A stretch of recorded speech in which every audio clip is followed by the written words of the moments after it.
Hola, buenas, mi nombre es José Cardona Rivera. Este es un proyecto de psicología en el cual vamos a hablar de las emociones y sentimientos. Bueno, vamos a empezar por saber la definición de las emociones y los sentimientos.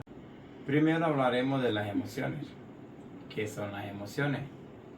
Las emociones son un fenómeno que representan sensaciones y sentimientos que experimentamos los seres humanos al relacionarnos con nuestros semejantes y con el medio en general.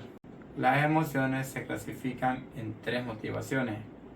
Número 1, aprovechamiento. Número 2, evasión. Número 3, ataque. Bueno, empezaremos a definir cada una de estas emociones. Empezaremos con aprovechamiento.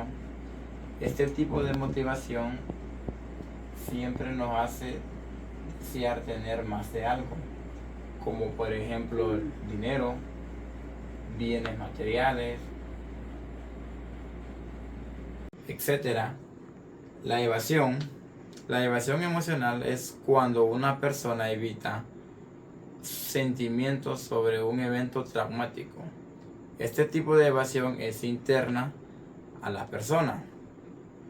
Es posible que otras personas a su alrededor no sepan lo que está evitando y cuál es la razón. Como por ejemplo, alguien sufrió una agresión sexual. Puede tratarse de distanciarse de las emociones desagradables como el temor cuando se le recuerda el trauma. Un veterano de combate puede intentar apagar los sentimientos de tristeza por un uso o una zona de guerra. Evitar recuerdos como lugares, personas, sonidos u olores del trauma se conoce como evasión conductual. Por ejemplo, un veterano de combate puede dejar de ver el noticiero o dejar de usar redes sociales debido a las historias o publicaciones sobre la guerra o eventos.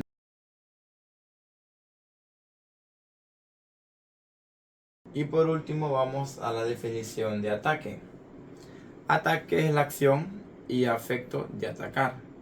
El concepto suele utilizarse para nombrar a una hostilidad o agresión, tanto física como verbal.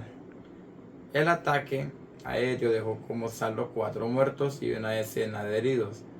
El pueblo intenta recuperarse tras un nuevo ataque del país vecino.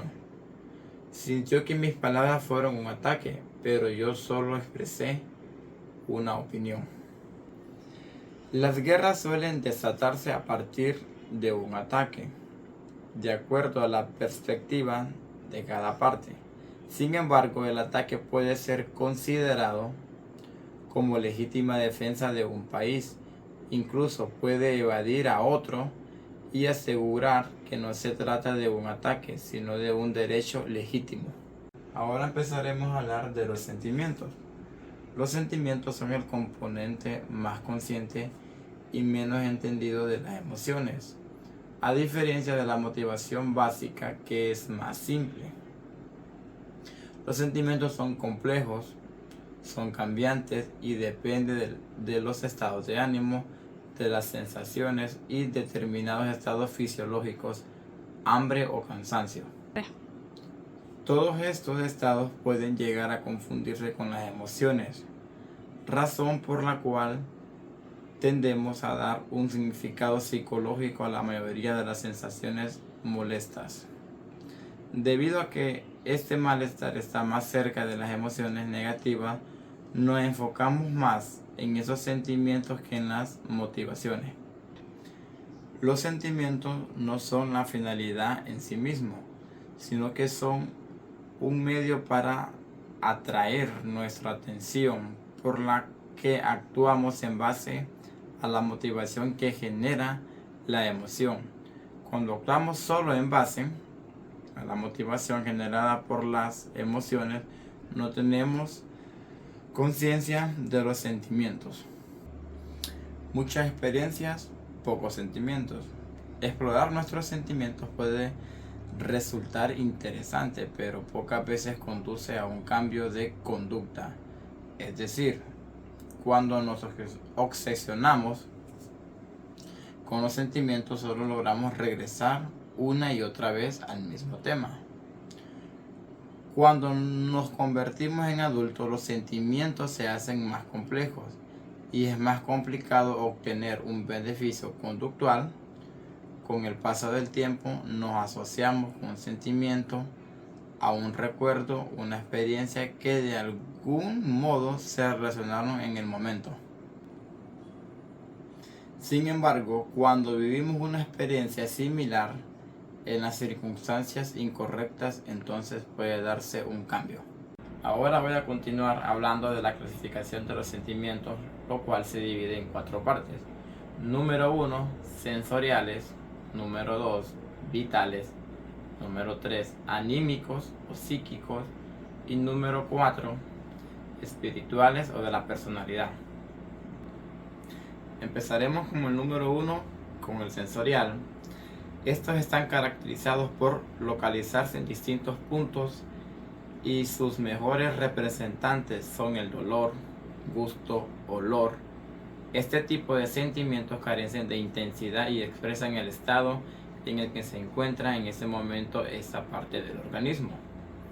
Los sentimientos sensoriales son la expresión de estado de los tejidos corporales en los signos a través de los cuales se expresa un órgano, tejido y una medición son denominadas síntomas, de los que sirven para orientación, diagnóstico, pero además sirven para alertar el hombre.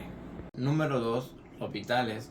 A diferencia de los anteriores, estos poseen un carácter difuso porque se extiende a lo largo de todo el cuerpo y no se reducen a una determinada región del mismo. Como ejemplo, podemos citar a la comodidad y a la incomodidad, fatiga y agilidad, que si lo razonamos veremos que estos tocan todo el cuerpo en general. Entonces podemos decir que une ambos tipos de sentimientos vitales y sensoriales. Los sentimientos vitales tienen un cierto carácter de intencionalidad. Son manifestaciones de aquellas experiencias vividas y a través del cuerpo y por lo tanto son sentimientos que los ponen en contacto con acontecimientos especiales y temporales. Punto número 3. Anímicos o psíquicos. Sentimientos motivados o reactivos. Estos son sentimientos dirigidos por ser aquellos que reaccionan frente a situaciones que se dan en el exterior y que participa la persona, es decir, el yo activo. Estos sentimientos están relacionados con el significado de la situación que los despertó y no con la percepción misma. Veamos un ejemplo. En una calle de barrio, una señora es interceptada por un individuo con un arma. Enseguida se desata en ella un sentimiento de terror, por lo cual significa una situación de ataque y violencia. Este sentimiento reacciona ante lo que significa ese momento porque el hombre llevaba un arma de juguete y era el sacerdote del barrio, pero la señora recién se mudaba, no sabía que era la forma en la que el barrio le daba la bienvenida a los nuevos vecinos. Mientras que por otro lado, los sentimientos psíquicos aparecen en el plano psíquico como reacciona a impresiones y noticias exteriores. Por lo tanto, sentimientos motivados en ellos existen la participación del yo activo mediante la valoración de los motivos, por eso también se llaman sentimientos dirigidos. Ahora hablaremos de la clasificación espiritual y de personalidad. Estos no surgen del yo, son estados absolutos, ya que estos representan un modo de ser y no un modo de estar en el mundo, por lo tanto son permanentes, hacen la esencia más de las personas. Estos están representados por aquellos religiosos manifiestos, por ejemplo, la fe. En todo esto es importante considerar que estos estados no se dan aislados, que en el ser humano todo incide en todo a la distinción, es solo para poder entenderla y aprenderla, pero estos sentimientos así separados combinan, interactúan entre sí.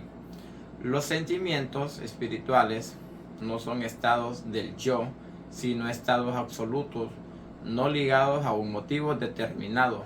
Son de tipo existencial, por ejemplo, espiritual y religioso. Ahora hablaremos de los sentimientos positivos y negativos, que son primarios y secundarios. Sentimientos primarios son los que tenemos desde bebés, los que nos permiten mostrar un estado como ser alegría, enfadado, tristeza, confianza, asco, desinterés. Los sentimientos secundarios son los que creamos en el transcurso de nuestro crecimiento, que nos puede generar otras personas o nuestro entorno, como ser vergüenza, culpa, orgullo, entusiasmo, satisfacción, depresión, complacer y placer. Para terminar y reforzar un poco la diferencia entre emoción y sentimientos, tenemos este cuadro de comparación. La emoción es más intensa, el sentimiento menos intenso. La emoción es más corta, el sentimiento dura más.